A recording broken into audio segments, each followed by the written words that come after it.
Hola a todos, muy bienvenidos a este panel sobre tecnologías educativas. Quiero darle la bienvenida a nombre de la Universidad del Desarrollo. Mi nombre es Martín Valdivia, soy director del Centro de Innovación y Tecnologías Educativas de la Facultad de Educación. Y tenemos hoy día como invitados a 4 panelistas muy interesantes que son además parte del libro que estamos lanzando hoy día sobre tecnologías educativas para la educación del futuro, ¿ya? Entonces, tenemos hoy día a Ana Raab. Ella es comunicadora social con máster en antropología, es fundadora y directora de Aprendo en Casa y de Ecosystem, y además es miembro del Consejo Nacional de Cultura y Artes, y de diferentes organizaciones en educación e innovación. Tenemos también a Bárbara Feil, que es directora ejecutiva de School of Tech, miembro del Hub Chile Programa, y fue además directora del FOSIS, del Fondo Solidario de Inversión Social. Tenemos a Lucas Espinosa, que es ingeniero civil y magíster del Politécnico de Torino, cofundador de Kimche y profesor además de nuestra facultad en el programa de decisiones pedagógicas basadas en datos. Y a Rodrigo Fábrega, director de la Fundación Cruzando, que representa Scratch al Sur, también es asesor de la Fundación Telefónica, la Hora del Código y coautor de Jóvenes Programadores. Y es exdirector también de Servicio País, doctor en Educación. Muy bienvenidos, Lucas, Rodrigo, Ana, Bárbara, muchas gracias por acompañarnos hoy día. Hola Martín, muchas gracias. Gracias por la invitación. Hola a todos, muchas gracias. Muchas gracias. Queremos partir el panel conociéndolos un poco, conociendo lo que hacen, y por eso quizá en el mismo orden que fueron presentados, podrían contarnos un poquito qué es el proyecto, la organización en la que hoy día ustedes están trabajando temas de tecnología y cuáles son los cambios que han tenido que hacer para enfrentarse, sobre todo este año, a educación a distancia, y que eventualmente pueden ser los cambios que nos den algunas luces de cómo seguir hacia el próximo año y los que vienen. No sé si... Ana. Súper. Muchas gracias, Martín, por la invitación y aprovecho de saludar al resto del panel. Bueno, en el fondo, me imagino que al igual que muchos de ustedes, me tocó enfrentar la pandemia en marzo, y ahí rápidamente el proyecto en el cual yo venía trabajando, que se llama Ecosystem, que tiene que ver con ciencia, tecnología, ingeniería, artes y matemáticas, venía convocando a una red de organizaciones a nivel latinoamericano y nos pusimos a disposición de los desafíos que estábamos enfrentando en marzo. Entonces, una primera cosa que me gustaría decir es que al menos yo llevo 20 años en el mundo de la innovación educativa y nunca había visto el nivel de, por decirlo así, contradicción. Por un lado, una oportunidad enorme de bajar las barreras frente a la tecnología, el acceso al mundo más digital, a las habilidades de autogestión, en fin. Y por otro lado, una parte más bien eclipsada del asunto que tiene que ver con nuestras grandes diferencias e inequidades que hay en el sistema educativo en general. Entonces eso nos movilizó muy rápido.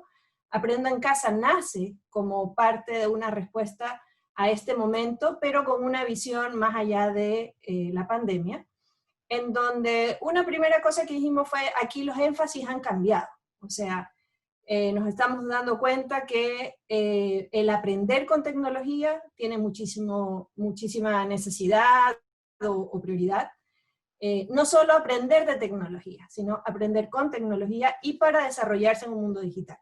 Por otro lado, toda la entrada de las habilidades socioemocionales, el aporte que están haciendo las familias en este proceso de aprendizaje, y el entender que esto es un desafío enorme y que no lo va a resolver una sola institución, sino un ecosistema.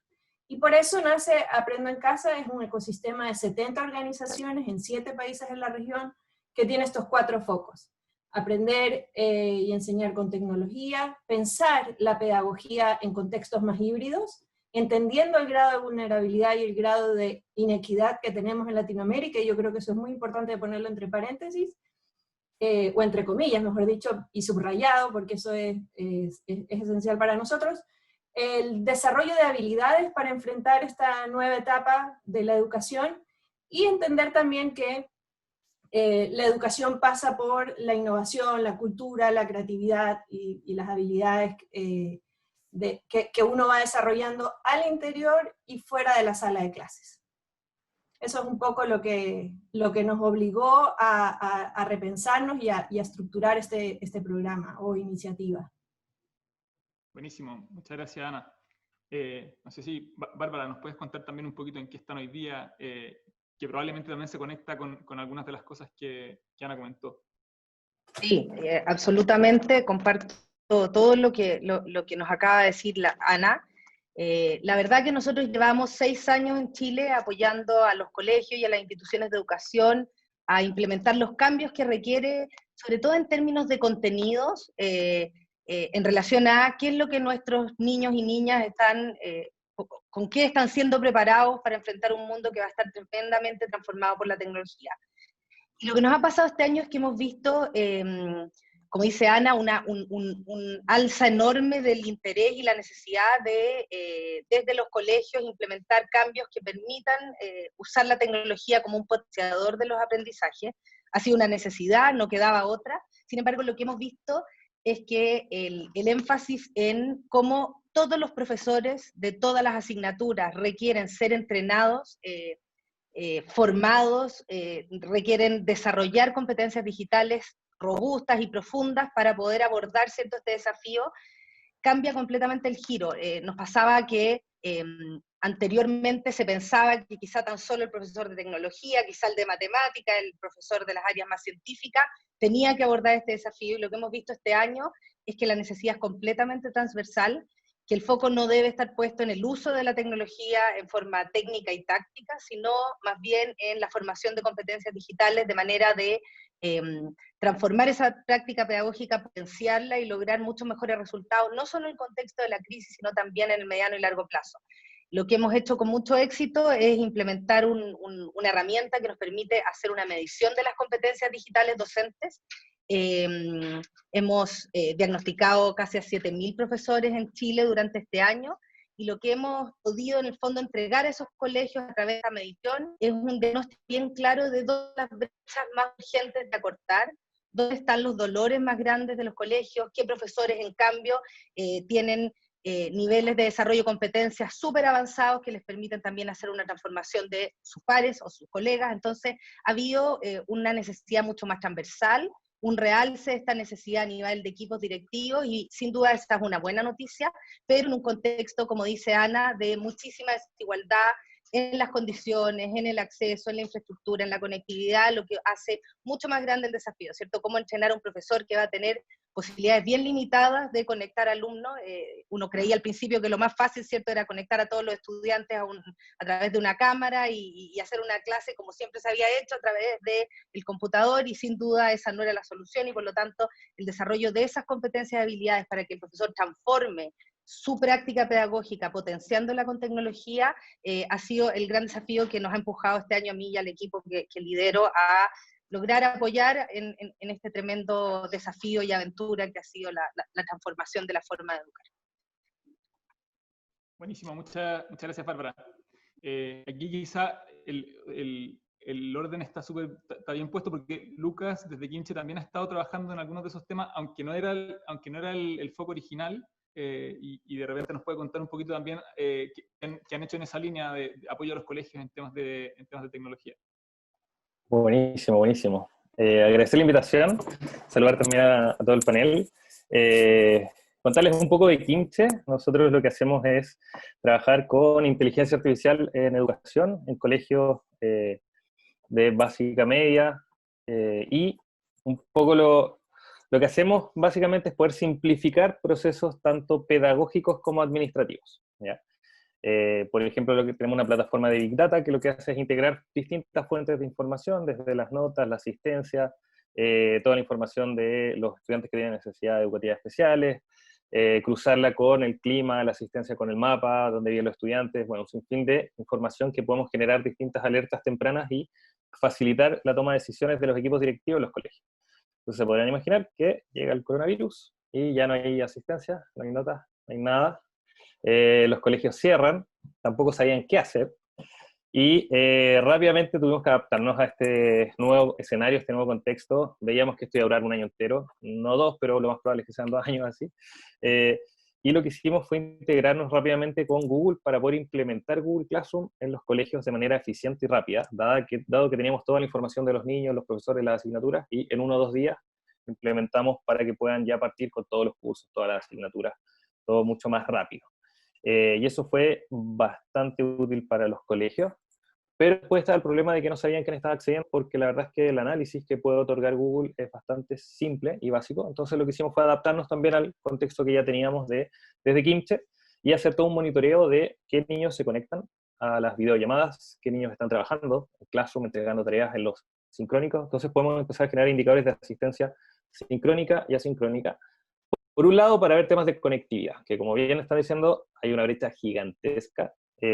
Tenemos colegios donde la conectividad es del 50% en Alto Hospicio, por ejemplo, y usan mucho este reporte para poder ver a quién le tienen que dar celulares, computadores, chips, internet, visitas de las duplas psicosociales, entrega de las canastas de material impreso, porque no tienen cómo conectarse, hasta ya poder ver el trabajo un poco más pedagógico de los profesores, incluso que están retroalimentando dentro del mismo Google Classroom para poder seleccionarlos y que ellos mismos puedan enseñarle al resto de los profesores a hacer clases, que es algo que cambió constantemente, completamente. Nadie sabe cómo hacer clases.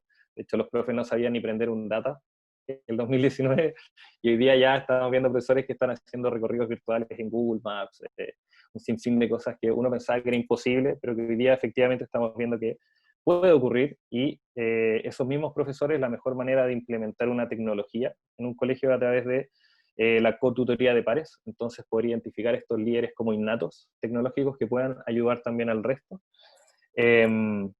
Y hemos creado nuevos servicios. Antes teníamos 2, hoy día ya tenemos como 6 productos distintos, porque pasa mucho que en muchas regiones solamente se están comunicando por WhatsApp.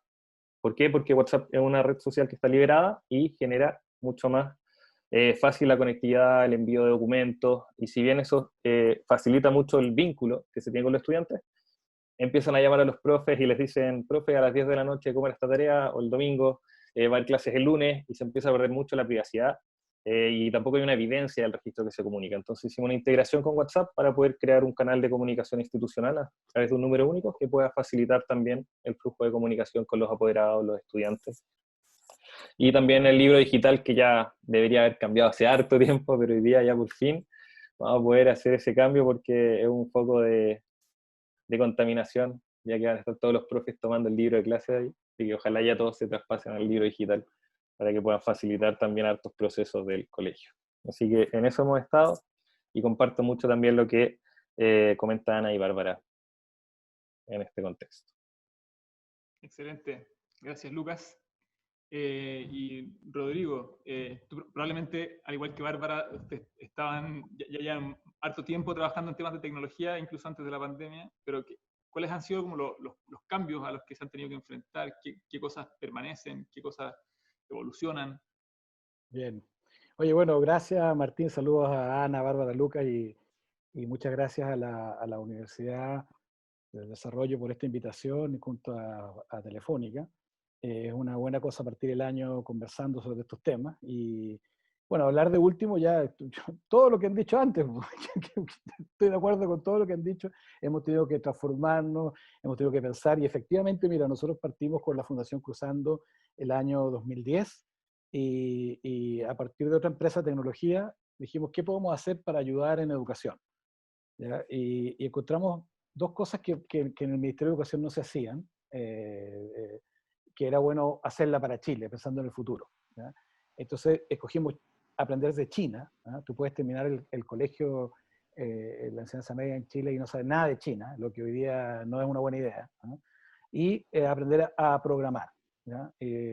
La persona que salga del colegio en el futuro y no sabe programar va a tener menos posibilidades que el resto, ¿ya?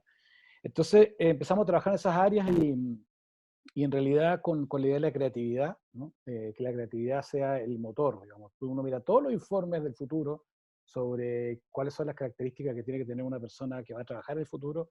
La creatividad está número 1 o 2. ¿Ah? Incluso en la escala de Bloom, ¿sí?, arreglada por Anderson, ya está número 1 la creatividad, ¿ya? Es ser capaz de crear. Entonces nosotros lo hemos visto también, hemos estado trabajando con Una de las empresas matrices de esto era una empresa de e-learning, ¿ya? Entonces uno dice, bueno, ustedes, como decías tú, Martín, estaban metidos en el e-learning, por ejemplo, entonces a lo mejor no hubo tanto cambio, pero hubo mucho cambio. Primero, el cambio de la legitimidad, ¿ya?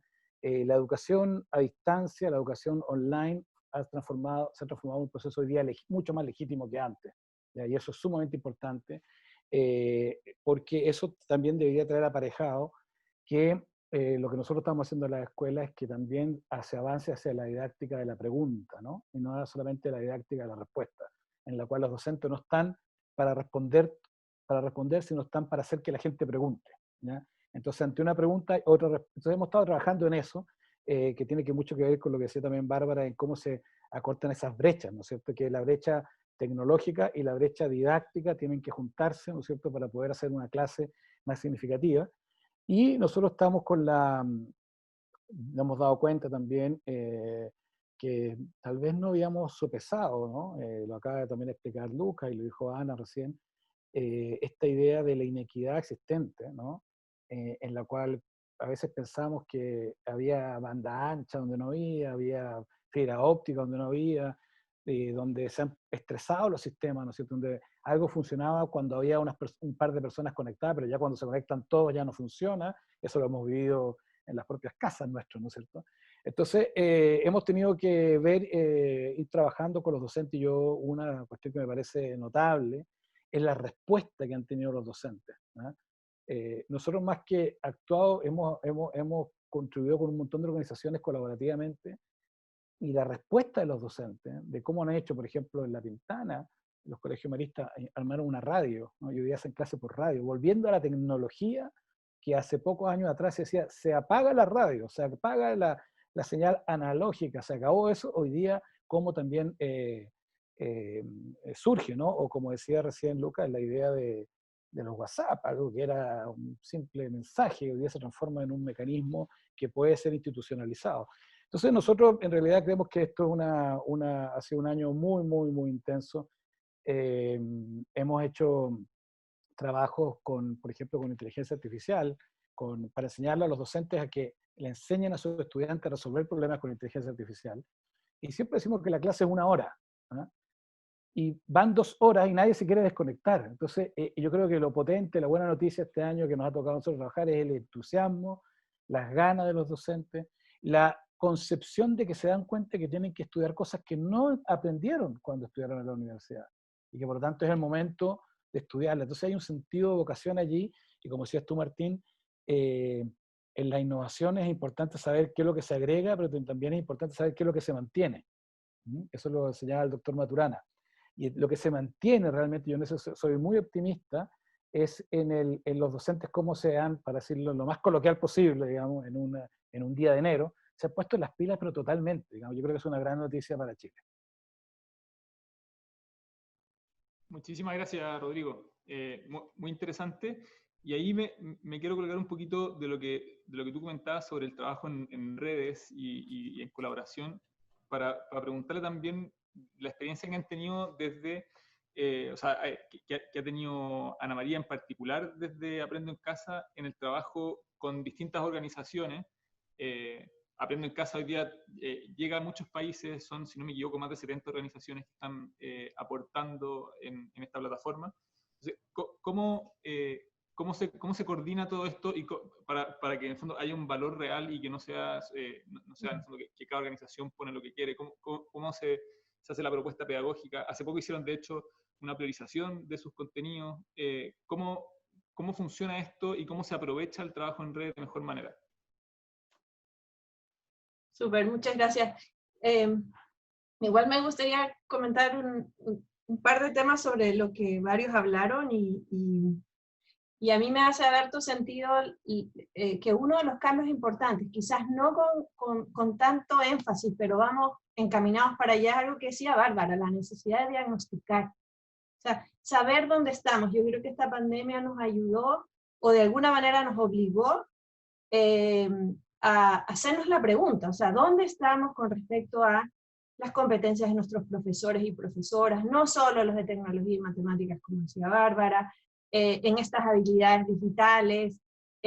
Quizás el resultado de esos diagnósticos no son los más positivos que esperábamos, pero es un primer paso de haberlo hecho de alguna manera más transversal, que me parece importante retomarlo, porque creo que ahí la tecnología tiene muchísimo que aportar, y que es un poco lo que Lucas también venía hablando, o sea, la gestión pedagógica, el poder gestionar ciertos aprendizajes. Me parece que en el caso de Aprendo en Casa no es ese ámbito en el cual nosotros estamos más metidos, pero sí hemos visto mucho la pregunta, y nos piden muchísimo diagnósticos, evaluaciones, poder dar un paso más allá en la mirada de cómo podemos medir el avance de los niños y las niñas en estas condiciones, o sea, su desarrollo socioemocional, su capacidad de conectarse o desconectarse. Incluso en estos días acá en Chile se hizo un estudio sobre el nivel de acceso a la tecnología y violencia que están teniendo los niños y las niñas. Entonces quiero decir eso porque me parece importante ese cambio o ese giro que tenemos que ir dando también, de ir respondiendo a la evidencia de lo que nuestras propias comunidades educativas nos están entregando. Y habiendo dicho eso, voy a responder ahora sí tu pregunta, Martín. Bueno, nosotros partimos de una hipótesis que es, no podemos partir de cero. O sea, en el sistema hay un sinnúmero de organizaciones, líderes, personas, profesores que tienen muy buenos contenidos, estrategias, recomendaciones para abordar estos 4 ámbitos que para Aprendo en Casa son los pilares.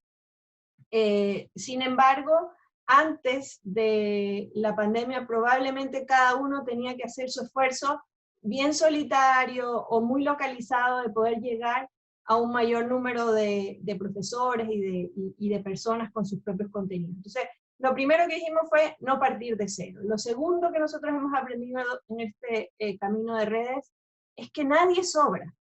O sea, hoy día abordar este nivel de desafío requiere del mundo privado, del mundo de la sociedad civil, del mundo público, de la academia, de los científicos, de los artistas, que tengan, y en ese sentido Aprendo en Casa sí establece un primer parámetro para poder invitar a las organizaciones a participar, que tengan un fin educativo, que tengan un interés de que sus recursos finalmente generen mejores aprendizajes. Pero la pregunta es, ¿por qué ese mejor aprendizaje quizás no lo puede desarrollar a través de la creatividad, que bien Rodrigo decía es uno de los pilares de todo este movimiento?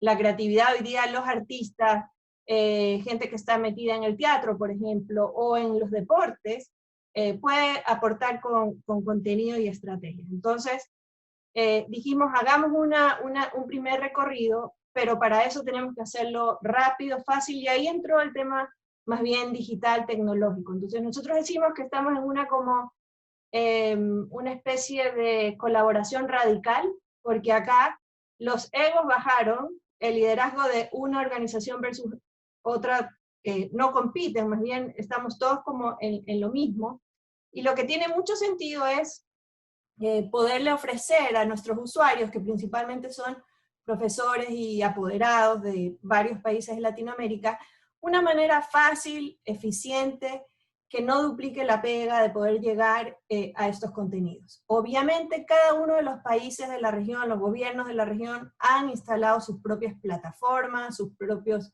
gestores de contenidos, pero nosotros vemos que el gran valor de Aprendo en Casa es que se puede complementar, porque nosotros estamos haciendo una especie como de mapeo, de búsqueda de todo aquello que está quizás fuera del sistema del currículum tradicional. Y eso también ha tenido una muy buena recepción, porque los ministerios, por esta pandemia, tienen que apoyarse quizás en iniciativas como las nuestras para caminar más rápido. Y en ese sentido la priorización no ha sido solo curricular, o sea, la priorización ha sido en torno a las necesidades, y las necesidades de nuestros usuarios son desarrollo socioemocional y habilidades para la vida, desarrollo de estrategias para aprender y enseñar, y desarrollar el aprendizaje en contextos híbridos, desde entender qué vamos a considerar híbrido hasta saber que hoy día hay muchos niños que están en contextos rurales que no se pueden conectar. Entonces, esa combinación y esa búsqueda de esfuerzo a través de, insisto, contenidos, recursos, estrategias, es lo que nosotros ponemos a disposición. Y ha sido complejo en el sentido de que la organización de varias entidades a la vez requiere de un equipo que esté detrás, y en ese sentido ese es el rol del equipo Aprendo en Casa, pero la tecnología, mientras más sencilla, el formulario para subir, las categorizaciones, porque nosotros le decimos ciencias sociales en Chile, pero en Ecuador le dicen medio ambiente y contexto social, entonces, no, sociales uno entiende en cualquier parte de Latinoamérica, y entonces uno clasifica esos recursos como sociales, o arte, o matemáticas. Entonces, pienso que el principio de que nadie sobra es muy importante en este contexto, y quizás un último como punto que me gustaría poner énfasis es que a nosotros nos ha sorprendido mucho, y es lo que nos motiva, es ver que hay realmente un ecosistema de organizaciones que están trabajando por esa transformación de lo que estamos hablando, de poner a los estudiantes al centro, de metodologías más activas, y entonces eso es lo que Aprendo en Casa hace, como crear este espacio online para poder visibilizar distintas estrategias, contenidos, videos, actividades, juegos que apunten en ese camino. Buenísimo. Me parece súper positivo, en el fondo, la visión que tiene Ana María, que de hecho conversa harto con lo que decía Rodrigo, que hay muchas cosas muy buenas pasando, ¿no? Esta pandemia nos ha mostrado muchos desafíos, pero también ha puesto sobre un escalón más arriba a quienes venían haciendo cosas potentes y quienes han estado y quienes han querido seguir aportando a la educación desde distintos ámbitos. Dijiste un punto al principio que a mí me parece muy relevante, y Bárbara nos puede resolver, que es sobre el diagnóstico. Ustedes han hecho este diagnóstico sobre tecnología educativa a muchos profesores, y entender sobre qué estamos parados también nos puede ayudar a planificar desde una escuela hasta la política pública sobre las necesidades de apoyo que tienen a distinto nivel el sistema educativo. Sí, así es. Mira, a nosotros nos impresionó mucho al inicio la reacción de los equipos directivos que en el fondo en marzo, abril te decían, nosotros contamos con intuiciones, información que nos entregan algunas personas del equipo que dicen que estos 3 profesores son súper hábiles y que hay 10 que están con mucha dificultad para usar tecnología, pero era información súper poco clara, súper poco estandarizada, con pocas posibilidades de delimitar un poco el camino, que un poco eso es lo que nosotros hemos planteado. El valor de la medición, por supuesto, pero también el poder definir el perfil digital del docente 2.0 que queremos plantear.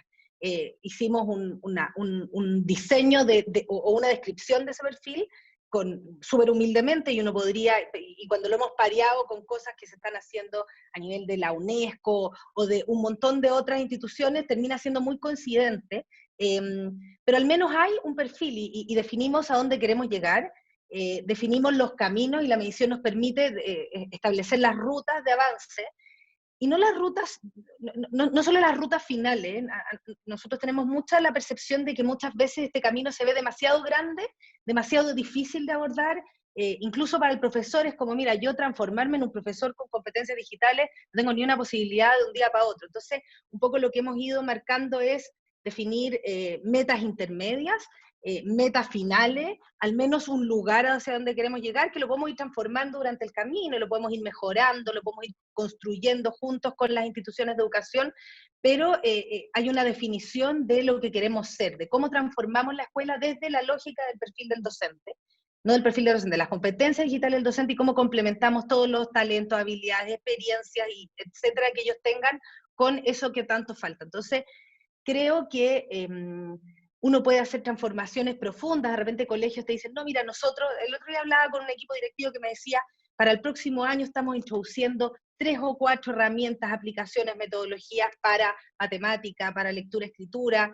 y las vamos a implementar todas desde marzo. ¿Y cuál es el problema? Que no tenemos a todos los profesores nivelados en materia de competencias para poder implementarla. Entonces son esfuerzos, inversiones, recursos que finalmente no resultan si tú no haces lo anterior.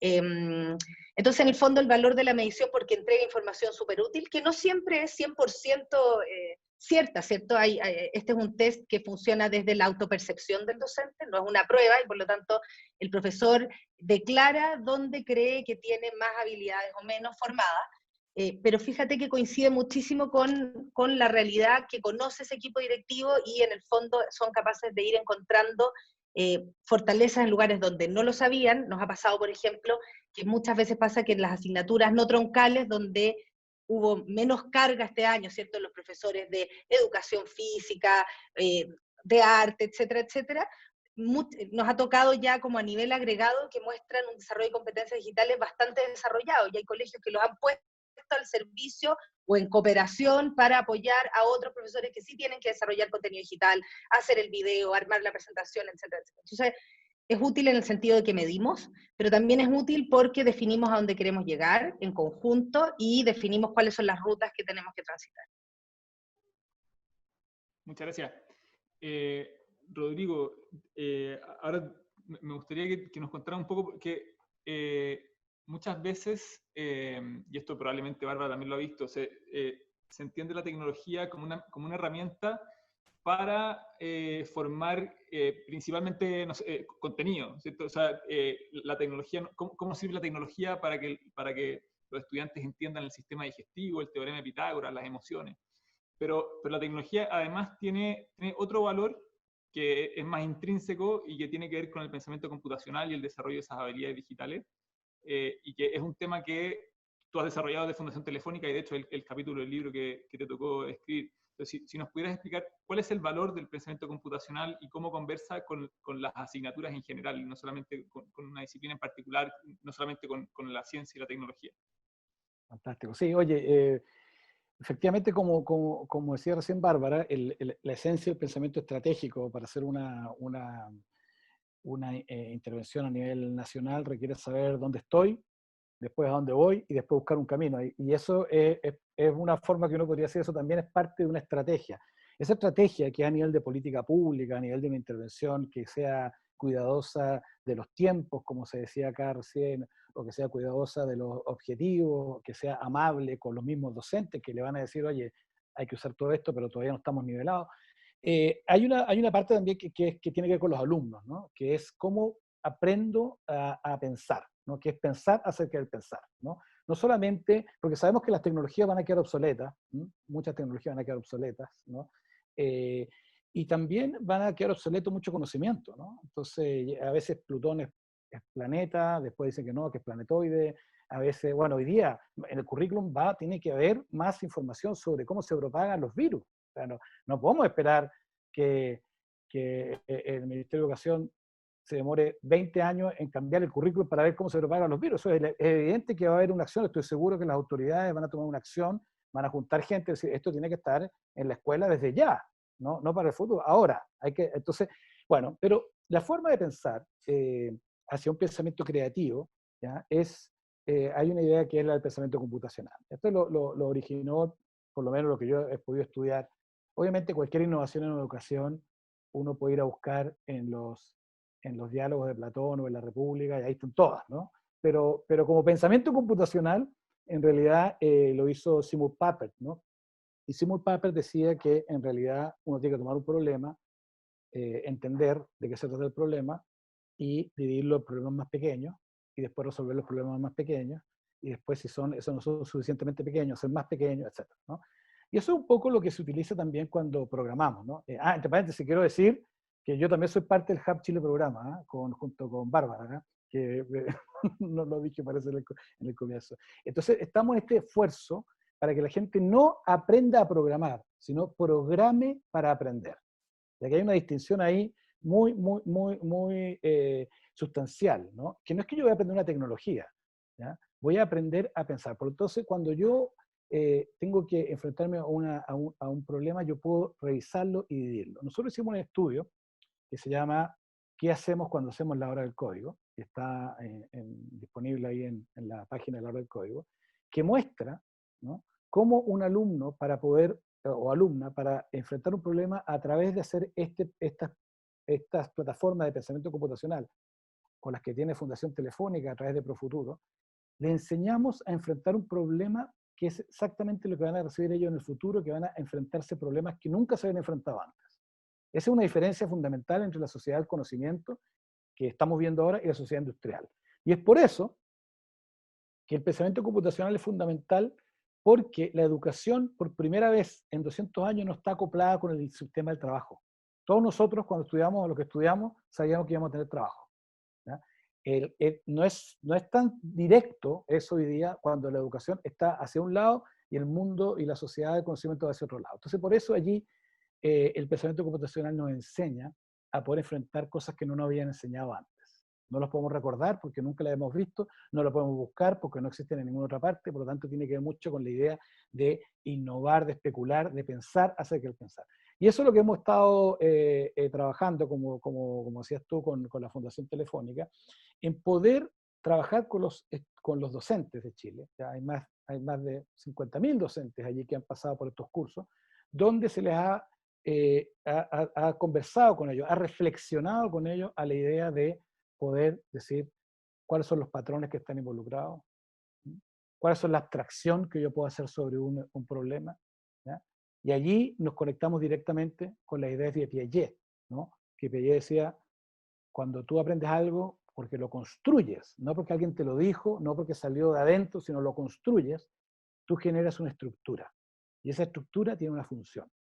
No hay estructura sin función y función sin estructura, y por lo tanto, cuando enseñamos a pensar, ¿no?, a través del pensamiento computacional, estamos dotando a los estudiantes y a las estudiantes de una manera de poder resolver problemas de los cuales todavía no saben cuáles son esos problemas. Y es por eso que es interesante esto, lo están haciendo muchos países en el mundo. En Chile partió también el Programa Nacional de Lenguas Digitales, ¿no?, a través del Centro de Innovación del Ministerio de Educación. Y yo creo que en este sentido, escuchando lo que han dicho todos acá, se requiere, ¿ya?, de un trabajo absolutamente colaborativo, porque las universidades, ¿ya?, espero que ustedes ya estén metidos en esto, digamos, ¿ya?, todavía no han puesto como un requisito, ¿no?, que sus profesores aprendan a programar, por ejemplo. Un docente en el futuro va a tener que saber programar, ¿ya? Así como hace 10 años atrás en Estados Unidos los periodistas tenían que saber programar, data journalist, o sea, o hace 20 años atrás que estudiaba un doctorado tenía que decir que un lenguaje de programación sabía. Bueno, esto va a ser efectivo para todos. Entonces creo que es una muy buena posibilidad. Hay un cuerpo de conocimiento robusto de 60 años, ¿no?, por lo menos, de por qué esto es importante para la escuela. Y la teoría que está detrás es la teoría construccionista, ¿ah? Y por eso es súper seguro hacerlo en la escuela. No es una moda, no es algo que se le ocurrió a alguien, oye,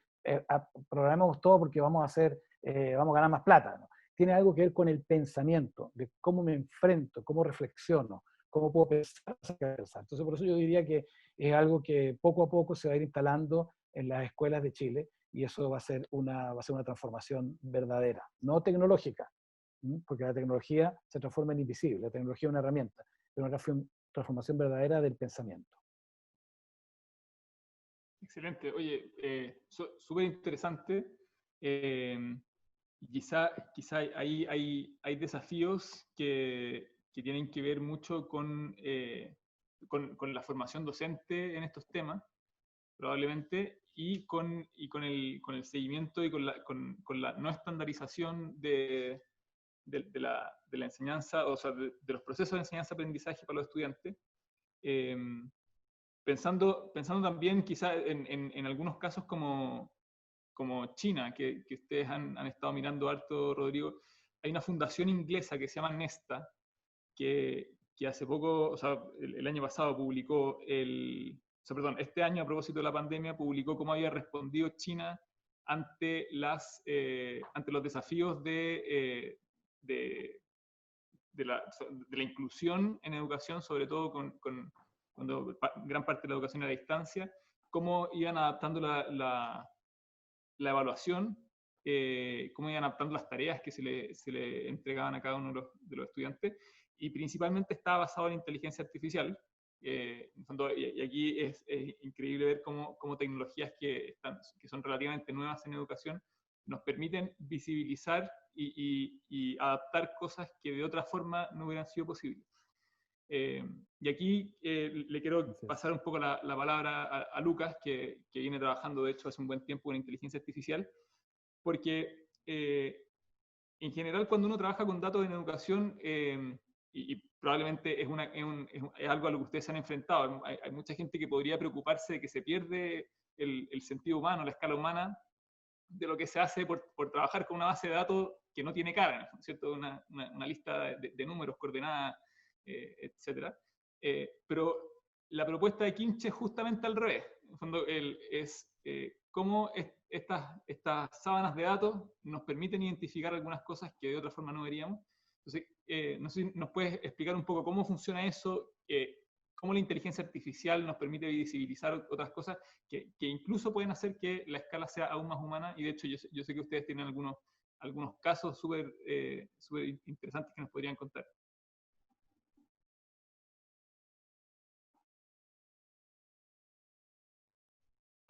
Sin micrófono, Olga.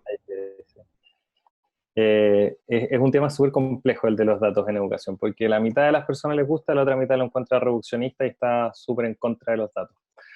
Y lo más interesante de todo es que esto funciona cuando se juntan esos dos mundos. O sea, cuando desde el dato podemos hacer una investigación cualitativa, entrevistarnos con personas, con los apoderados, con los estudiantes, con los profesores, y llegar a encontrar ciertos símbolos, ciertos significados que si no hubiésemos tenido esta experiencia cualitativa nunca hubiésemos logrado, pero si no hubiésemos usado los datos para identificar ciertas señales, nunca hubiésemos entrevistado a la persona correcta para poder efectivamente solucionar ese tema.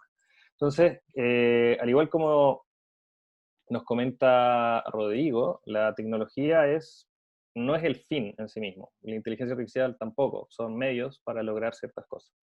Y la inteligencia artificial obviamente se alimenta de muchos datos. Y ahí es donde entra lo más interesante. Y yo les quería contar una historia que nos pasó, por ejemplo, de cómo podemos unir estos dos mundos, desde los datos para llegar al lado más humano. Que, por ejemplo, nosotros juntamos los datos de la asistencia diaria con el clima, para ver quiénes faltan cuando llueve, cuando hace frío. Y nos pasa en Puerto Montt que los niños siempre faltan cuando hay sol, porque como están acostumbrados a ir con lluvia, están todos los colegios fechados, van a hacer todas las clases, y cuando hay poquitos días de sol, los más grandes hacen la cimarra y se van a aprovechar al parque. Entonces uno puede entender distintos contextos, uno puede empezar a entender mejor a la comunidad, mejor el comportamiento humano a través de los datos, pero, por ejemplo, nos pasó también una chica que el mismo escenario, juntamos la asistencia con el clima, y era una chica que faltaba siempre que llovía. Entonces el profesor se identificó esto, y ahí ya usamos los datos, que usamos dos variables, súper simple, pero hace que genere una acción en el profesor, que es preguntarle qué está pasando, por qué está faltando.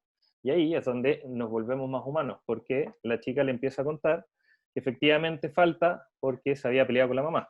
Y al pelearse, la mamá le echó de la casa, sin maleta, sin nada, con lo que tenía puesto, y tenía unas zapatillas de lona, de hecho, estas como tipo Converse. Entonces, resulta que se fue a vivir con una tía, que justamente queda en una casa esquina, y cada vez que llovía, se inundaba la casa esquina, y como no tenía botas, no tenía zapatos, no podía ir al colegio. Lo cual obviamente es súper complejo de decir, yo no lo hubiese contado a nadie, pero gracias a los datos, gracias a esta alerta que se genera, el profesor puede ofrecerle ayuda, puede preguntarle qué está pasando, cómo está, y volvernos más humanos finalmente. O sea, la tecnología, esta videollamada hace que estemos comunicándonos entre nosotros, logramos aumentar las relaciones humanas, por ejemplo. O sea, yo en este tiempo he podido visitar colegios de Arica, Punta Arenas, sin necesidad de moverme del escritorio, y poder escuchar todos los problemas y dolores que tienen los profesores, desde el uso de WhatsApp hasta que no saben cómo hacer las clases. Y algo que me asusta mucho es lo que va a pasar el próximo año, porque como bien dice Bárbara, todos partieron haciendo la clase expositiva, que hace 100 años que sigue siendo la misma, ¿cierto? Y ojalá que con la tecnología cambie, pero me ha tocado escuchar a muchos profesores o directores que están pensando en poner cámaras en las salas, porque el ministerio te está obligando a que vayan todos los estudiantes al colegio. Y eso obviamente no hay espacio, entonces van a tener que dividirlo en dos grupos, y van a poner cámaras y micrófonos para que el profe pueda hacer una clase expositiva a los niños que están presenciales y a los que están remotos. Lo cual cualquier persona que haya hecho clases en un colegio sabe que no va a funcionar, porque los niños gritan, saltan, se desordenan, quieren comentar, quieren participar, y va a ser caótico. Entonces, empezar a ver metodologías nuevas, distintas, de aula invertida, es algo que debería darse con mucho más fuerza, debería generarse, no sé, asesorías, webinars constantes de nuevas metodologías de enseñanza para poder aprovechar este cambio tecnológico tan fuerte que está pasando. O sea, yo creo que el impacto de el coronavirus y la cuarentena y todo esto de la educación a distancia se va a empezar a ver en 2, 3, 5 años más, porque realmente está cambiando un poco el modelo de cómo se está haciendo clases. O sea, el Simpson no cambia en 30 años porque no pasaba nada que cambiara eso. Ahora hubo una ruptura gigantesca. Yo creo que los niños le están perdiendo cada vez el miedo a buscar en Google. La información está ya en todo el mundo. O sea, no necesitamos estar enseñando contenido. O sea, si logramos generar esas competencias, esas habilidades de crear, que comenta también Rodrigo, después uno puede hacer de todo, y nos toca mucho verlo en Quinto. O sea, tenemos personas que en verdad han desarrollado mucho esa área, y estamos resolviendo problemas constantemente donde la creatividad es clave para poder encontrar soluciones a problemas que no teníamos idea que iban a pasar, pero si uno genera obviamente todas esas herramientas, después no hay límite. Entonces es algo que debería potenciarse. Y la única forma de avanzar como país, yo creo, es generando esa educación también a todos los niños y niñas del país. Martín, déjame, ¿te puedo hacer un comentario? Su riesgo de desordenar aquí el panel, pero no. Mira, es que es muy interesante porque a propósito del informe Nesta, que ya lo busqué, ¿eh? Acá lo tengo aquí, mira, el punto 6 dice que la inteligencia artificial no es una panacea, ¿ya? Y el 5, el punto quinto, dice que hay que tener cuidado con la ética detrás de la inteligencia artificial. Probablemente esos dos puntos habría que ponerlos adelante. La Conferencia Episcopal de Chile hace 2 meses atrás, un mes atrás, hizo una conferencia sobre cómo se pensaba esto en la educación. El Papa Francisco en noviembre lo dedicó su acción a entender y nos llamó a comprender la inteligencia artificial, ¿ya? Para aplicarla de la mejor manera posible. Y efectivamente, como dice Lucas, hay una gama tremenda de mucha ayuda, y estoy absolutamente de acuerdo con él, que amablemente dice que la mitad está de acuerdo y la mitad no, pero yo creo que la que no están de acuerdo están del mundo de la educación están un poquito pasado la mitad, pero tenemos que convencerlo, ¿no? Pero hay otra área también que se compadece, se compagina con esto. Por ejemplo, nosotros estamos hoy día, por ejemplo, con una profesora en el Colegio Blesgana, ¿no? Que enseña literatura, ¿ya? Y le enseña y le dice a los alumnos y alumnas, mire, vamos a estudiar a distintos poetas, y le presenta 20 poetas. Y después le dice, usted tiene que entrenar a un computador mediante Machine Learning, usando Scratch, y entonces un alumno escoge a Zurita, a Gabriela Mistral y a Neruda, y el alumno, ¿ya?, le enseña al computador cómo piensa Zurita, cómo piensa Gabriela Mistral y cómo piensa Neruda. Y el test consiste en que dentro de una semana, yo como docente, yo voy a poner cualquier poema y el sistema me tiene que decir de quién es esa poesía. Es un modelo de inteligencia artificial donde la máquina es inteligente gracias a que el niño o la niña es inteligente. Vale decir, para que yo pueda hacer que una máquina entienda la diferencia, yo voy a tener que entender la diferencia y voy a tener que entregarle al computador poemas suficientemente distintos para que el sistema, a través de redes neuronales, matrices de adyacencia, etcétera, pueda decir, esto que está acá, este señor que está acá es Neruda, este poema es Mistral. Y eso hace al niño más inteligente, ¿ya? Y lo que yo creo que tenemos que empujar es que tanto por el lado de la gestión de la escuela, ¿ya?, que es muy importante, lo que nos acaba de decir Lucas, que tiene que ver, ¿cómo no puede ser algo tan humano como darse cuenta de esa regularidad, ¿no es cierto?, que empiezan a ocurrir, que pueden salvar vidas, que pueden salvar vocaciones, que pueden ayudar, que pueden estimular, que todos crezcamos juntos.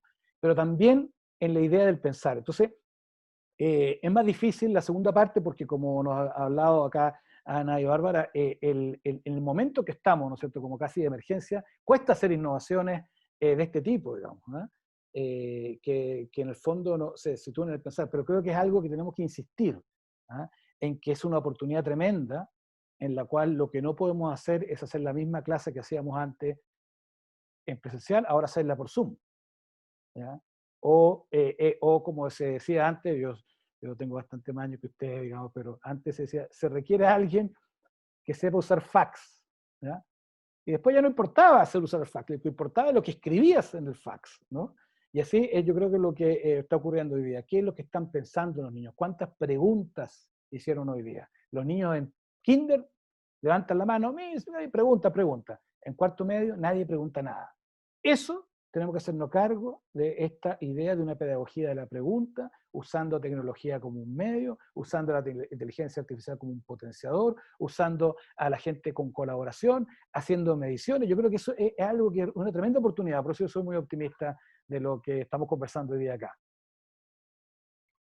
Buenísimo. Yo creo que quizá, bueno, tú ya lo dijiste un poco, Rodrigo, pero Ana María y Bárbara pueden tener muy buenos ejemplos de cosas que estén pasando y que nos puedan contar también en esta línea del optimismo respecto del futuro de la educación. ¿Qué son las cosas, cuáles son los casos de éxito que ustedes pueden quizá relevar o algún ejemplo, o cosas que ustedes han visto que si se cuidan bien, esto resulta y puede resultar incluso mejor que lo que se hacía antes? Mira, nosotros estamos en este minuto apoyando una iniciativa que es un poquito distinta porque no tiene que ver solamente con el proceso de aprendizaje que se da en el aula, sino que con el término de la educación técnica profesional de los estudiantes, a través de un proyecto que nosotros trabajamos con Anglo American, que se llama Modelo Pionero. Empezamos esta semana un proceso donde 250 estudiantes van a hacer su práctica técnica profesional para poder graduarse y titularse, ¿cierto?, de su educación TP, a distancia, apoyando a empresas desde sus casas a resolver desafíos relacionados con tecnología. Y por eso digo que es un poco distinto, no es una innovación que se dé en el aula propiamente todo, pero estábamos acostumbrados a que el estudiante tenía que buscar una práctica, que generalmente era bien mecánica, nos ha tocado hacer harta reflexión con los estudiantes para poder modelar el proyecto, y te dicen, mira, a uno le toca sacar fotocopia o reemplazar al señor que prende y apaga una máquina, ¿cierto? Además entendiendo la educación TP como operadores de maquinaria o de elementos técnicos. Y frente a la gran dificultad de que los estudiantes no iban a tener la posibilidad de ir presencialmente a hacer sus prácticas, pues las empresas probablemente iban a tener mucha resistencia en todo este contexto difícil de medidas sanitarias y todo, además recibir estudiantes en forma física y presencial, se está armando este proyecto en conjunto con el Mineduc, en conjunto financiado por Anglo American, donde los estudiantes se plantearon 3 grandes desafíos tecnológicos, en temas que nos parecen que son suficientemente generales como para servir a cualquier empresa para resolver una problemática, y los estudiantes durante 3 meses son primero entrenados para resolver desafíos tecnológicos de ese tipo, y luego trabajan con mentores y tutores, o sea, tutor de la empresa y mentor como su profesor de la escuela, en un trío que va tratando de armar ese desafío, plantearlo desde un conocimiento un poco más profundo de la institución, y resolverlo a través de su propia capacidad creativa de plantear una solución usando tecnología. Y ha sido realmente impresionante la reacción de los estudiantes. No pueden creer que está en una posibilidad como esta de partida, no hay fronteras, por lo tanto un estudiante de Arica puede trabajar en una empresa que está en la zona central, y así se pueden dar todas las combinaciones posibles. Trabajan en tríos, por lo tanto hay un trabajo colaborativo de equipo súper potente, cada uno va asumiendo un rol distinto, y los estudiantes son formados todo el tiempo a distancia a través de algunos talleres más prácticos, ¿cierto?, en cómo ir resolviendo eso. Entonces, la percepción de la importancia es lo que más me ha llamado la atención, cuando ellos dicen, vamos a hacer algo que es mucho más importante que lo que estábamos acostumbrados a hacer en una práctica profesional, porque vamos a ir a resolver un problema de la empresa, que probablemente en algunos casos puede ser importante, en otros no creo que se defina la estrategia de redes sociales de una minera gigante, pero pueden haber desafíos pequeños que tienen que ver con un componente dentro de uno más grande que sí van a ser abordados por ellos de forma colaborativa, guiados, y usando siempre algún componente tecnológico y innovación en la solución que presenta.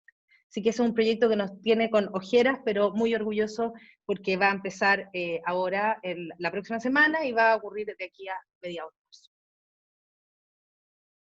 Buenísimo, gracias. Y Ana María, quizá si nos pudieras contar, bueno, o sea, casos de éxito en general o algunas metodologías que ustedes han visto que funcionan, pero sobre todo, ustedes también han abordado con tecnología, desde la plataforma, algunos temas, temas para mejorar la enseñanza y aprendizaje en contextos donde hay menos conexión. ¿Cómo funciona eso? ¿Cómo desde una plataforma que es tecnológica uno puede aportar algo, o sea, en un contexto que está menos conectado? ¿Cómo funciona eso y cómo han visto que funciona? O sea, ¿cómo han hecho que funcione? Súper. Bueno, quizás una primera reflexión que hemos tenido todo el rato es que esto no se resuelve con un solo actor o un stakeholder ni con una sola estrategia. Y en la medida en que uno piensa más bien de forma ecosistémica, en donde une distintas iniciativas, pero también distintas formas de abordar un problema, probablemente tengamos mayor capacidad de impactar en los resultados. Entonces, ¿por qué digo esto? Porque efectivamente nosotros hemos trabajado mucho el tema de utilizar la tecnología, en este caso la plataforma, que es una plataforma muy sencilla, es un WordPress en donde nosotros subimos contenidos que es compartido de manera conjunta, hemos hecho una intersección con las redes sociales, en donde efectivamente las redes sociales hoy día, no solo en Chile, sino en Latinoamérica, están bastante liberadas por un tema de los celulares y de las compañías de teléfono que las entregan gratuitamente, pero además de la mano de otras estrategias, y ahí específicamente yo les quería contar el caso de un último proyecto que se anidó al interior de Aprendo en Casa, que se llama Descubramos en Casa. El nombre tiene un alcance, pero lo que hicimos, pues, o sea, tiene que ver con que son dos iniciativas que se juntan.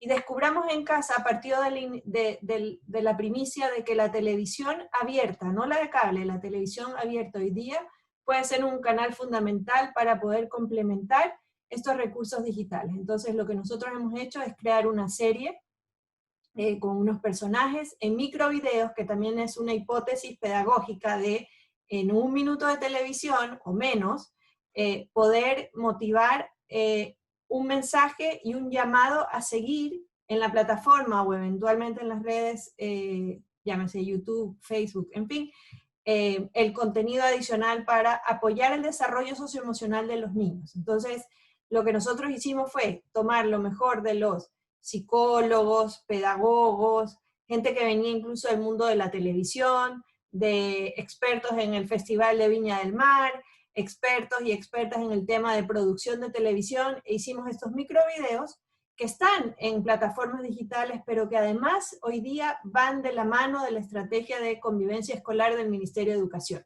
Entonces nosotros tenemos múltiples entradas, entendemos que la hibridez requiere de eso, o sea, de que no es, y eso es lo que estamos también aprendiendo, que la hibridez no es un solo tránsito en donde uno entra por una puerta y sale por un mismo lugar, sino que es un recorrido. Entonces, ¿cómo nosotros ponemos lo mejor de nuestros recursos educativos, que en este caso tenían que ver con el desarrollo socioemocional, que para nosotros es vital, el agenciamiento, el autocontrol, la solidaridad, el autoestima, la empatía, el poder ver el lado positivo también en situaciones que han sido súper fuertes para muchos niños y niñas, y entregarles esas herramientas a profesores, docentes, maestros y padres de familia y apoderados. Entonces, vimos que una estrategia más bien multicanal, multiplataforma, multi-stakeholders, podría de alguna manera llegar de manera más efectiva. Y uno de esos canales efectivamente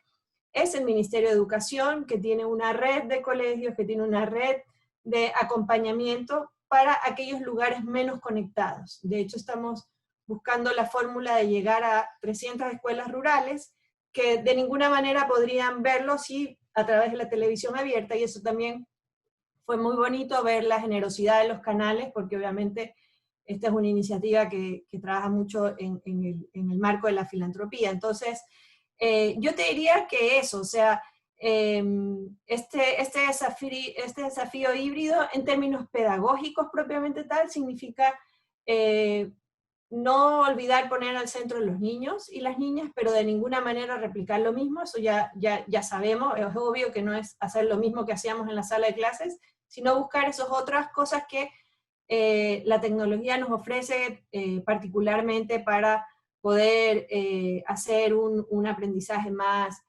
personalizado, interactivo, en fin.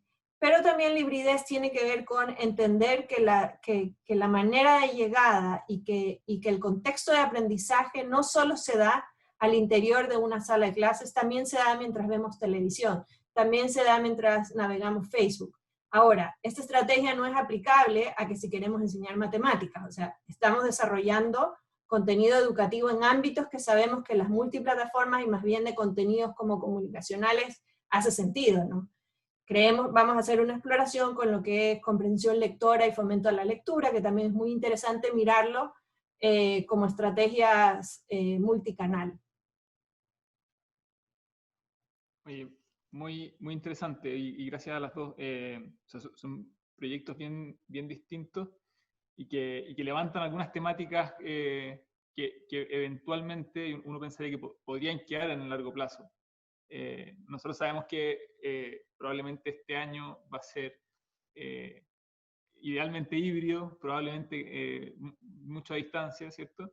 Pero ahora me gustaría invitarlos a que cada uno de ustedes compartiera así, brevemente cómo se imaginan la educación del futuro, no este año con pandemia, sino que gracias a la pandemia, ¿cierto? En el fondo, ustedes ya han comentado hartos ejemplos de cómo la pandemia ha desbloqueado algunas cosas, algunas barreras que todos teníamos, ¿cierto? ¿Cómo se imaginan que esto en los próximos 5 o 10 años va a suceder?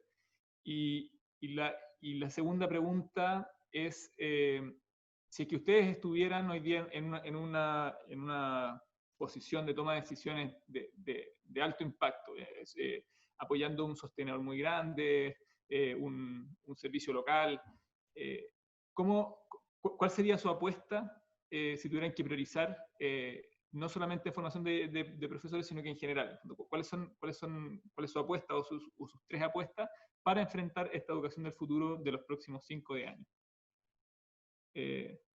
No sé si quizá podemos hacer el orden invertido ahora. Rodrigo. Sí, muy bien. Acepto el desafío. Oye, primero, mira, yo creo que invito a que lean el libro que estamos lanzando hoy día. Creo que hay muy buenas pistas, muy buenas ideas consensuadas, pensadas y juntas. No hay esta fragmentación, que a veces hay todas las cosas como separadas. Creo que el libro hace un esfuerzo muy interesante por poder colocar las cosas en contexto con un hilo que ayuda mucho a la escuela. Segunda idea, yo te digo que en el futuro la escuela va a seguir siendo una institución muy importante en la sociedad, como lo ha sido los últimos 200 años. La escuela es una institución que tiene solamente 200 años y ha transformado a la sociedad en una sociedad escolarizada, donde la gente hace no más de 100 años ni siquiera sabía leer y escribir. En Chile, hasta antes del año 2003, ni siquiera teníamos educación obligatoria de la secundaria. En el año 1920 recién fue obligatoria la primaria. Entonces la escuela ha sido muy importante, un poco con aquellos que creen que la escuela va a sufrir un revés y que todo va a ir por otro lado. Yo creo que eso no va a ocurrir. Por lo menos no veo, cuando uno lee lo que está pasando en otras partes del mundo y las proyecciones que se hacen, no va por ahí. Pero para preguntarse qué escuela es la que queremos, tenemos que preguntarnos primero qué sociedad queremos. La escuela funciona a la sociedad, ¿no es cierto? La escuela no funciona aparte, porque eso sería una visión muy individualista y no comunitaria, como lo hemos estado conversando acá. Yo creo que en ese sentido nosotros tenemos que, el mundo que está interesado en la educación, tendrá que darse cuenta que a lo mejor necesitamos un país con mayores posibilidades. Creo que hay muchos avances, hay gente que se queja de todo, pero el Chile ha avanzado muchísimo en los últimos años, los últimos 50 años, 30 años, 20 años, 10 años, lo que le ponga. ¿Ah? Y eso es necesario enfatizarlo. Yo cuando la gente dice, oye, pero en la prueba de PISA nos fue mal, yo digo, a ver, veamos la prueba de PISA, estudiemos los informes de PISA, estudiémoslos de verdad, para ver en qué nos fue mal, y uno se da cuenta que en realidad hay que leer las cosas bien y no quedarse con los titulares. Los docentes, Chile hace un trabajo maravilloso, pero pongámonos de acuerdo un poco más. Veamos las cosas que nos juntan y no las que nos dividen, ¿no? Eso va, y eso tiene un extracto que tú decías allí de toma de decisión, eso tiene una parte política, ¿ah? En la cual, bueno, los gringos tienen en inglés existe policy y politics, ¿no? policy es lo que estamos hablando acá y politics es lo que se habla en otros lados, ¿no? Pero a veces hay que juntarlo un poco porque hay que pensar bien en qué sociedad nos queremos desenvolver, qué importancia tiene el bien común, qué importancia tiene el respeto, qué importancia tiene el que haya equidad, mayor equidad de género, eso, ¿ya? Y eso nos va a llevar a tener una escuela que estoy seguro que tiene que ver con que nosotros estamos trabajando con personas que están pensando en el futuro, con sostenedoras que están pensando en el futuro. Así que las tres ideas que tú dices que podría dar, bueno, yo diría, mira, si usted está en un contexto rural, yo le diría a un sostenedor, y está en un contexto que tiene dificultad de conexión, llame inmediatamente a Ana Rad, que ella tiene soluciones allí. Si usted quiere hacer un diagnóstico, ¿ah? Entonces usted tiene que hablar con Bárbara para que le ayude a pensar en un esquema de largo plazo, no del curso del verano ni el año. Y si usted quiere meter inteligencia artificial, bueno, llame a Lucas. Lo que te quiero decir con esto es que hay en Chile una cantidad de instituciones, ¿ya?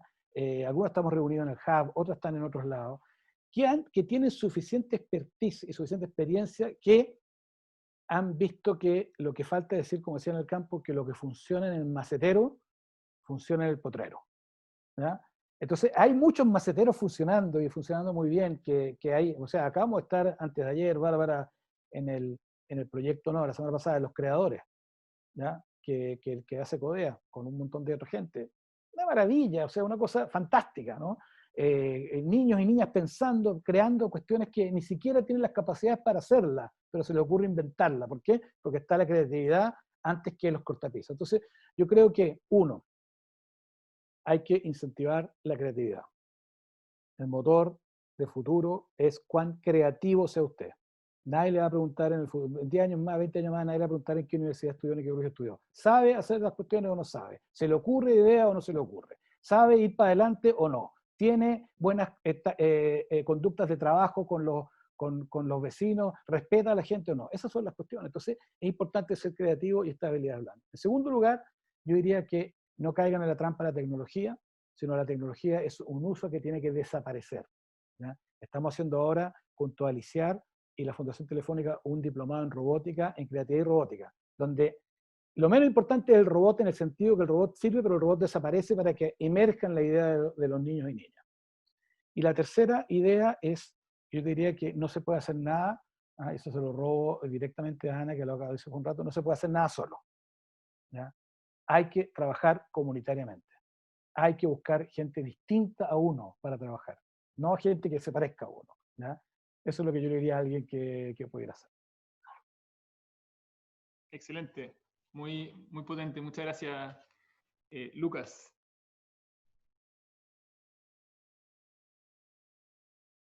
Ahora sí, ahora sí.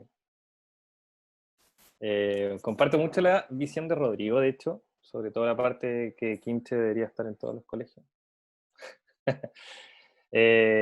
No, pero en realidad, hablando de la educación del futuro, no tengo idea cómo va a ser. Lo único que sé es que no quiero que sea como actualmente son los colegios. El día que tenga hijos, me voy a preocupar mucho de ver dónde voy a elegir algún colegio para mi hijo, si es que existen, y que ojalá sea como los que narra y describe Rodrigo, o sea, que promuevan la creatividad. Y que finalmente te enseñen habilidades y el profesor, más allá de que te enseñe el contenido, sea una guía, sea un mentor, y que desarrollen la curiosidad y el interés de las personas. O sea, al final, cuando uno tiene interés y es curioso, puede aprender lo que sea de YouTube, de Google, de cualquier lado. Entonces hay que generar esa motivación en los estudiantes y enseñarles a buscar en Google, básicamente, cómo uno aprende. Y en relación a ciertas mejoras, a ciertas apuestas para mejorar que podría recomendar, yo creo que la conectividad es algo súper importante. O sea, cerrar esa brecha digital que existe hoy en día, porque de verdad que a largo plazo aumenta mucho la desigualdad del conocimiento, ya es el acceso a la información, partiendo por eso. Y también comparto mucho el tema de que para encontrar soluciones hay que juntarse con gente distinta a uno. Los colegios son donde hay mayor cantidad de profesionales de la misma carrera. O sea, muy pocas veces he visto ingenieros, diseñadores, artistas, deportistas. Si bien hay profesores que enseñan todas esas asignaturas, no existen la profesión como tal, entonces creo que debería ampliarse mucho ese espectro, y creo que deberían generar metodologías que son mucho más colaborativas, como por ejemplo el design thinking, para buscar soluciones entre todos, porque nadie tiene la solución, sobre todo en los colegios que son tan distintos los contextos.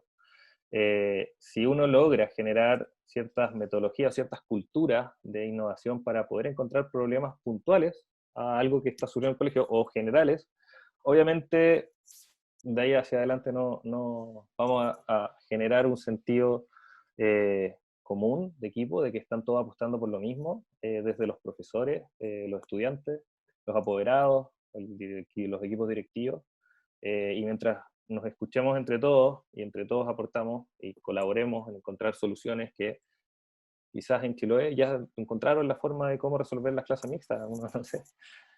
Tratar de colaborar y comunicar mucho también en red todo lo que se está haciendo, porque podemos aprender mucho de otras personas. Así que esa sería mi apuesta, yo creo. Muchísimas gracias. Bárbara, no sé si...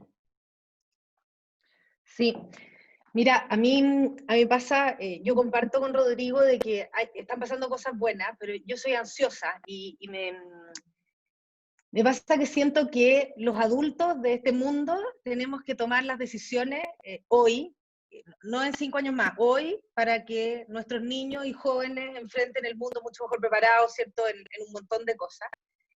Y creo que de repente nos come la falta de información, los prejuicios. El año pasado lo comentábamos harto en el equipo que estábamos en el Hub Chile Programa, en la directiva ese año. La discusión sobre la tecnología en la educación estaba súper instalada en los riesgos, en los peligros, en los excesos, y a la gente, a los apoderados, a las familias, a quienes escuchábamos, ¿cierto?, esos discursos súper fatalistas, nos costaba mucho separar cuál es la diferencia entre un niño que está 7 horas pegado a un videojuego versus un niño creando con tecnología. Entonces, siento que la agenda muchas veces, no en quienes estamos metidos en eso, porque por supuesto que nosotros vemos las cosas, los buenos maceteros, ¿cierto? Como dice Rodrigo, conocemos los maceteros increíbles que están saliendo, pero el resto del mundo estaba pegado en el miedo, en el prejuicio, en el enfrentar como adultos, que nos tocó una vida súper distinta cuando teníamos 4 años, observar esto viendo solamente riesgo y solamente cosas malas. Yo me imagino la educación del futuro votando los prejuicios, me imagino adultos con coraje, tomando decisiones más informadas, entendiendo que por supuesto que un niño que está 14 horas escribiendo en las redes sociales, sin ningún equilibrio en cuanto a tiempos, cómo, cuándo, cupo, tecnología, es completamente dañino, pero es un niño que le va a tocar enfrentar un mundo donde la tecnología va a dominar gran parte de los procesos en los que él interactúa. Entonces, no podemos quedarnos solamente desde el miedo, no podemos quedarnos solamente desde el mejor no. A nosotros nos ha pasado ahora con el diagnóstico que hay un espacio para que los profesores pongan comentarios espontáneos, y por ejemplo pasa que en el primer ciclo básico uno ve un desarrollo de competencias digitales mucho menor al esperado, entendiendo el rango etario de esos docentes. Uno habría esperado, ¿cierto?, que hubiese grupos con formación de competencias mucho más profunda, y te declaran todos que yo no necesito saber usar tecnología porque los niños chicos no aprenden usando pantalla, y empiezan a aparecer un montón de cosas que son los muertos que estamos cargando en los últimos años, y el problema es que hay países que nos llevan 25 años de ventaja, no 5, 25 años de ventaja. Entonces, me imagino menos miedo, menos prejuicio, más información, la responsabilidad no solamente de quienes escuchamos, sino que de quienes hablan a nombre de la tecnología, que ahí teníamos siempre en el Hub, traíamos cuando veíamos que había discursos que dañaban un poco esta percepción, y que había cosas que eran súper verdad, pero había que separar súper bien los granos de este choclo, porque no solo había peligro, sino que había tremendas oportunidades. Me imagino eso, me imagino que vamos más rápido, me imagino que los colegios se atreven a tener 20 maceteros plantados, como dice Rodrigo, que me encantó el ejemplo. Mi experiencia es que quienes quieren hacer el mega super plan se demoran 5 años en tomar decisiones. Y los colegios que empiezan a plantar maceteros, se empieza a generar un espacio de innovación educativa donde empiezan a salir nuevas ideas, y tú ves colegios que son súper exitosos en esta materia porque tienen 7 iniciativas en marcha, a veces buscando el mismo objetivo, pero van probando una, otra, van piloteando, van juntando, van haciendo complementariedad, etcétera, etcétera. Entonces, me imagino coraje, me imagino menos prejuicios, me imagino decisiones más rápidas, y me imagino muchos maceteros que permitan que los colegios avancen tan rápido como nuestros niños se merecen. Yo creo que si seguimos esperando tener la demostración exacta, ¿cierto?, de que si esta política va a impactar de esta forma, creo que hay que, si queremos generar adultos que sean innovadores y creadores, tenemos que atrevernos también nosotros a innovar, a avanzar, a quebrar un poco, un par de huevos. Yo diría que los mejores proyectos que yo conozco que están pasando en este momento en educación relacionados a esto son los que te dicen: equivoquémonos 7 veces, pero no volvamos atrás, no volvamos a la sala de clase como la imaginábamos antes, avancemos siempre, y bueno, si vamos cometiendo errores, los vamos a ir corrigiendo, los vamos a ir mejorando. Entonces, creo que esa disposición, incluso a nivel de quienes toman la decisión en materia de política pública, también tiene que haber más coraje, tiene que haber más disposición de quebrar huevos, tiene que haber ganas de mirar maceteros, pero de verdad después tratar de agarrarlos y plantarlos a gran escala para que ocurran las cosas con la velocidad que necesitamos que ocurran. Muchas gracias, Bárbara. Y Ana, para terminar. Súper. Yo voy a ser breve porque creo que todo lo que han dicho, o sea, coincido bastante como en la visión. En algún momento escuché la frase de que hemos sido muy buenos como sistema para crear y formar a robots de segunda categoría, que son nuestros estudiantes hoy día, y que el desafío es cómo formar, educar, generar conocimiento, aprender para humanos y personas de primerísimo nivel como seres humanos, ¿no? Entonces, esa idea de dónde se pone el énfasis en el futuro, y en un futuro que además es muy presente, muy digitalizado, en donde la sociedad del conocimiento está instalada. O sea, no es algo que nos va a venir en 20 años más. La educación del siglo XXI es ahora, está pasando ahora, y en ese sentido, la pregunta de fondo es, bueno, ¿qué nos hace más humanos? Y son esas habilidades, esas capacidades, primero de relacionarnos. O sea, el aprendizaje, la educación, es un proceso relacional. Entonces, sí aspiro yo a recoger lo mejor de lo que en algún momento se hizo bien. Hay buenos modelos tradicionales que sí funcionan, no todos, y que requieren de alguna manera quizás prácticas, didácticas, metodologías más innovadoras que aceleren, como dice Bárbara, el paso, que incorporen la tecnología. Yo creo que es muy saludable para el sistema reconocer que ha venido dándose un proceso quizás lento, pero con mucha timidez ahí en donde han habido innovaciones, al interior de la sala de clases, entre profesores. Es muy bueno que hoy día se promuevan a profesores innovadores, es muy bueno que se hagan los concursos como el que dice Rodrigo, de creadores, o sea, porque va mostrando que el interés es mayor que el miedo. Entonces, yo sí aspiro a una educación, y no tan futura, sino más presente, en donde la relación tutor, maestro, profesor, guía, con el estudiante, joven, niño, niña, es de una riqueza importante. O sea, hay relaciones de confianza, de mutuo respeto, de apoyo al desarrollo de sus habilidades mutuamente, y ahí la tecnología es, por supuesto, y las habilidades digitales son transversales, no son el fin, pero son muy necesarias. O sea, yo hoy día creo que muchos de los profesores en pandemia aprendieron más que ninguna otra profesión, y junto a sus estudiantes. Eso no lo hemos medido todavía, pero a mí me encantaría, creo yo, ver cómo los profesores que están hoy día en el sistema han aprendido de la mano de sus estudiantes con respecto a la tecnología. Y eso es muy alentador como idea de educación. Y ahí Martín decía, bueno, ¿qué política pública más allá del apoyo de los docentes? La verdad es que para mí la gran política pública sí va a ser el apoyo a los docentes. O sea, ahí está, y más allá del sistema formal, o sea, a los formadores, a los mentores, a quienes van propiciando ese aprendizaje, con mucho aprendizaje cruzado, no mirando a los expertos, hablarle a los profesores, sino entre ellos, con ellos, entendiendo que el conocimiento hoy día se da al interior de esas conversaciones, que necesitamos dar espacios para sistematizar esas buenas prácticas, esa convergencia de ideas entre lo que pasa en una escuela y en otra, e ir creando estas comunidades. Así que yo como que volvería a un principio súper básico de la educación del siglo XXI, que es poner al ser humano en el centro, y que para que tenga estas oportunidades y que pueda ser realmente un ser humano